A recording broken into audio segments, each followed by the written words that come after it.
வணக்கம் நண்பர்களே, உங்களிடம் பேசுவது விமலா. இன்னைக்கு நம்ம கேட்க போற கதை பெண் பிள்ளைகளை கொண்டாடுங்கள். திருமணமான அன்று அந்த இளம் தம்பதியினர் அவர்களுக்குள் ஒரு போட்டி வைத்துக் கொண்டனர். அதாவது, இன்று முழுவதும் யார் கதவை தட்டினாலும் நாம் திறக்கக்கூடாது என்பதுதான் அந்த போட்டி.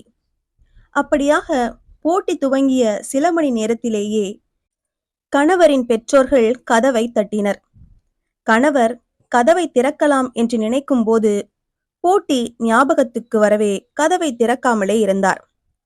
அவரின் பெற்றோரும் சிறிது நேரம் கதவு அருகிலேயே நின்றிருந்து கதவு திறக்காததால் சென்று விட்டனர்.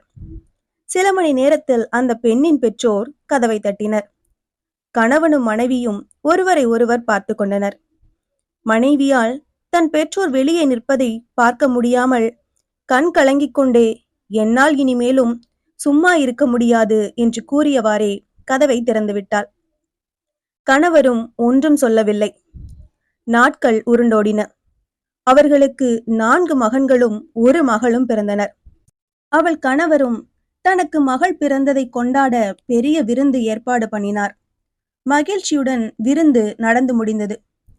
அன்று இரவு அவர் மனைவி, நமக்கு மகன்கள் பிறந்தபோது இந்த அளவு நீங்கள் கொண்டாடவில்லையே என்று கேட்டார்.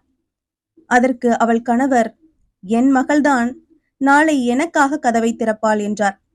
இந்த சம்பவத்தின் மூலமாக சொல்ல வரும் கருத்து யாதெனில், பெண்கள் எப்போதுமே விலை மதிப்பில்லாதவர்கள், பாசத்துக்குரியவர்கள். அதனால் நாமும் கூட பெண்மையை போற்றுவோம். பெண் பிள்ளை பிறந்தால் அதிகம் அவர்களை கொண்டாடுவோம். இந்த கதை உங்களுக்கு பிடிச்சிருந்ததுன்னா லைக் பண்ணுங்க, ஷேர் பண்ணுங்க, சேனலை மறக்காம சப்ஸ்கிரைப் பண்ணுங்க. அடுத்த கதையில சந்திக்கலாம்.